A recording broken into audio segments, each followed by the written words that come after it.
చేసిన మన ఢిల్లీ వేరు కచేరి ఎందుకు ప్రజలందరూ క్షేమేమని అంటున్నావా? సుఖమే మన రాజ్యమెల్లా జయమే, ఓ రాజవర్యా సుఖమే మన రాజ్యమెల్లా జయమే.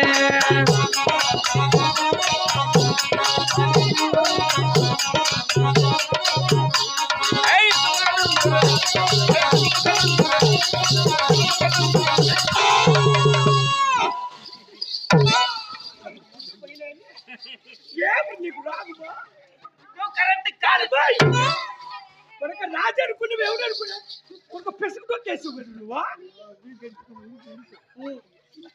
కరెక్ట్ ఇట్లనే నువ్వా అడిగి ఆశ ఆశ పిచ్చుకు దొక్కినావు కదా నువ్వా? నువ్వు ఆ పక్క ఎగురుకో. నువ్వేం ఎగరద్దు, నువ్వు మామూలుగా పెద్ద ఆ అడిగే వద్దు ఇంకా